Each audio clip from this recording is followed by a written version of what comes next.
to make the dough for our chocolate eclairs, which is known as pâte à choux. In French, literally, it means paste of cabbage. Now, don't worry, there's no cabbage in here. The reason why it's named that is because when you pipe it out into mounds, when it bakes, it puffs up and looks like a little cabbage. That's where it gets the name from. So in my pan here, we want to have a nice, solid, heavy-duty saucepan here.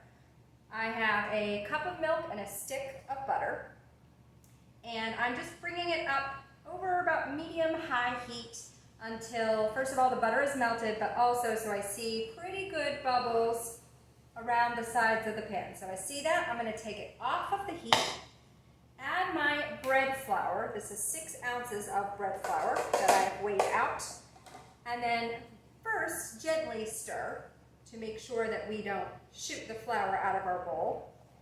And then once you can see that it has absorbed that flour, and it does it pretty quickly, we're going to get that right back on the heat. And we're going to stir like we mean it.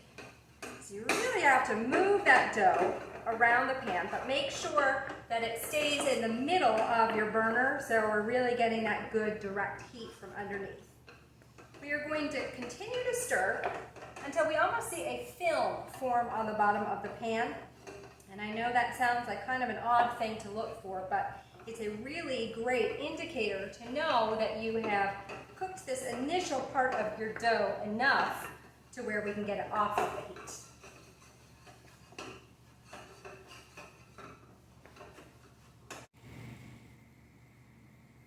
Here's that film that we are looking for right here. Perfect.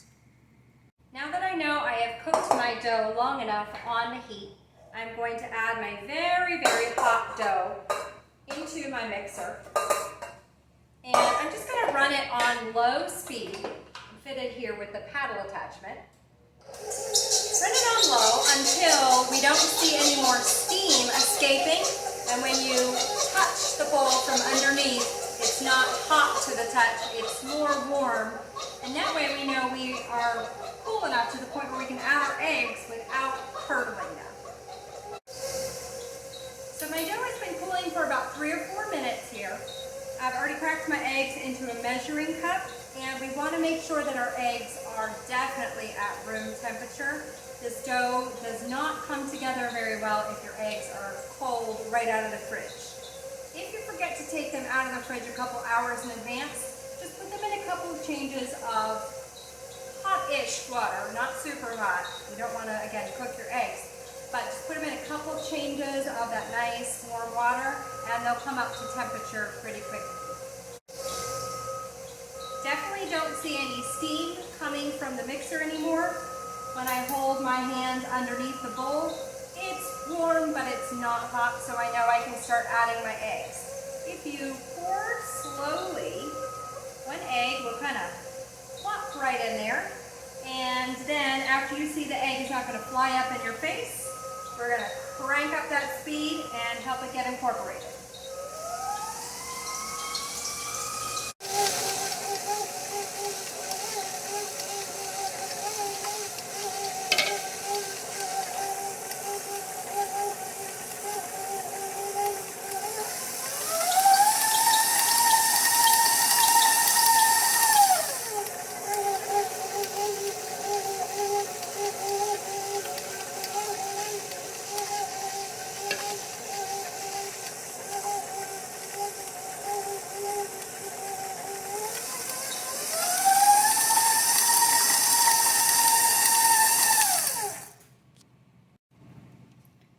Lots of times when people see their dough look like this, it looks kind of lumpy and chunky.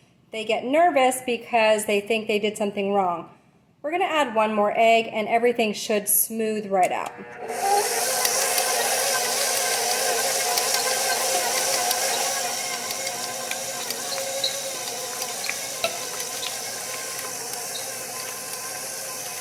Don't forget to crank up that speed.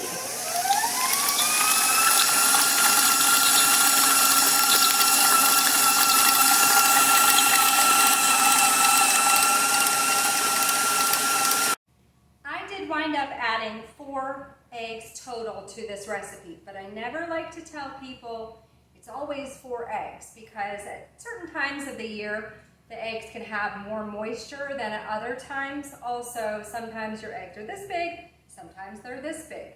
So I always say start with 3 and then check the consistency of our dough.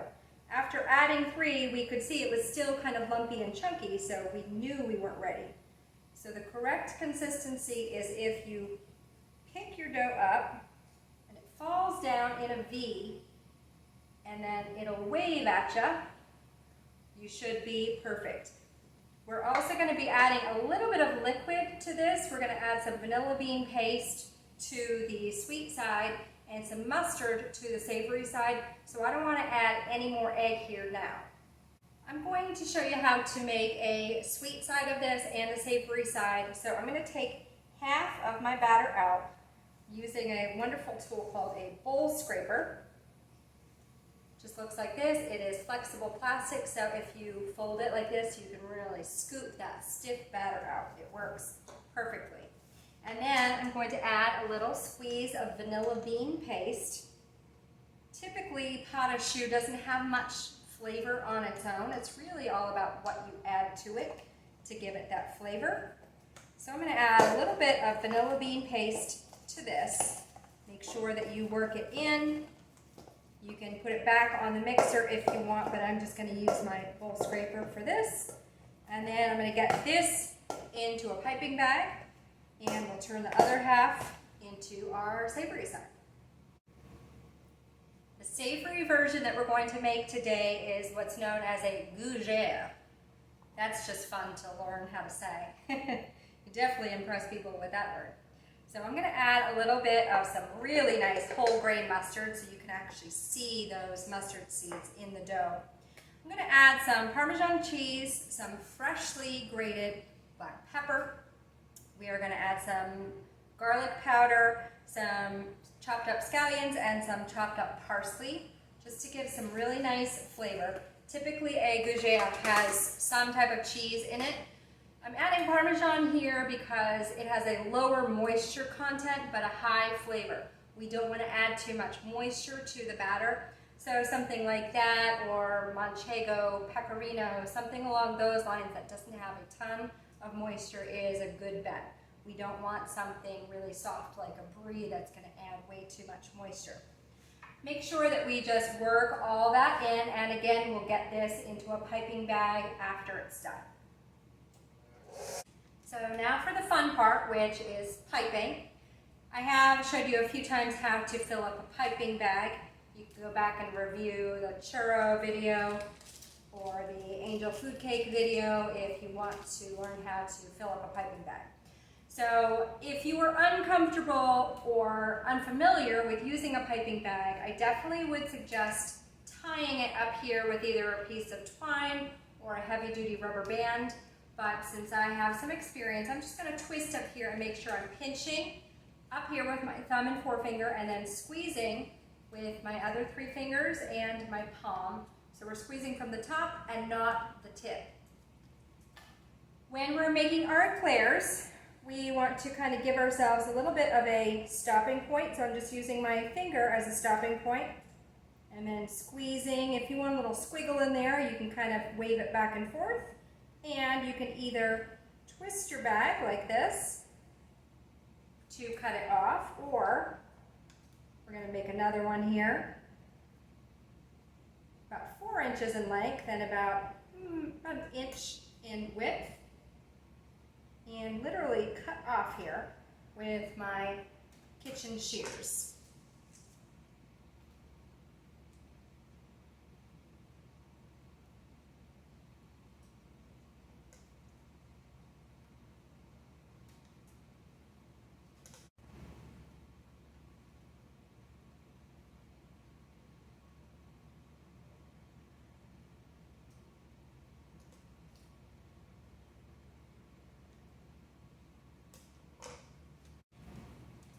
I'm going to show you also how to make a swan out of pâte à choux.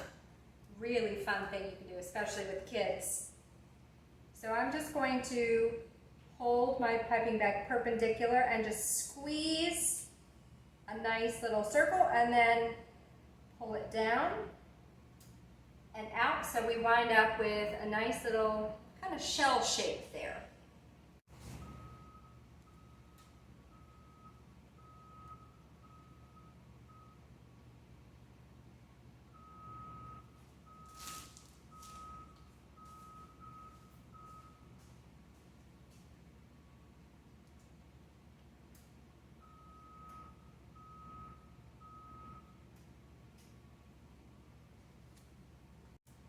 The shell shape that we made here is the body of the swan, so we need to now make the head and the neck.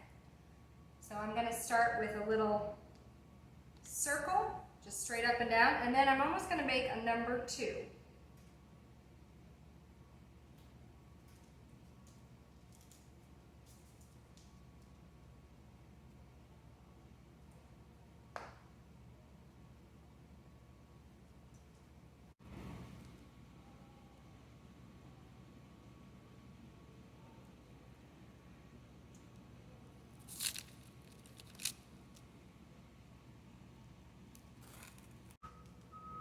I have my savory filling for my gougere in a piping bag. I have a pretty big tip inside that piping bag because if you have any chunks of cheese or herbs or anything like that, you don't want it to clog up your pastry tip.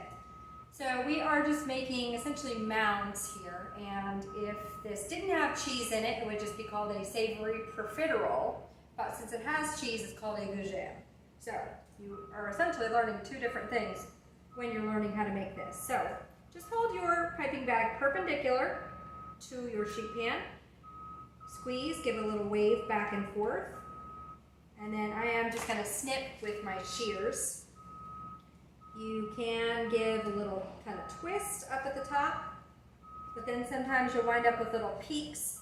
If you wind up with peaks, just take a damp finger and tamp that down, because those little peaks can burn in the oven.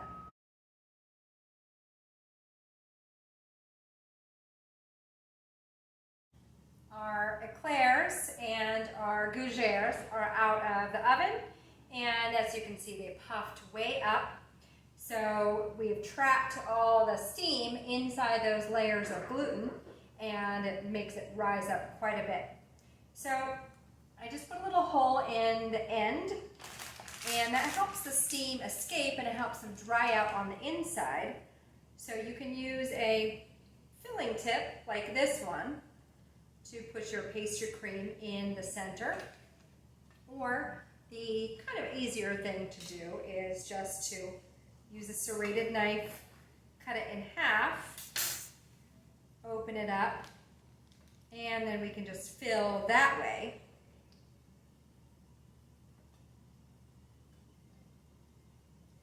I told you I was going to show you how to make those swans. So remember, this sort of teardrop shape is the body of the swan.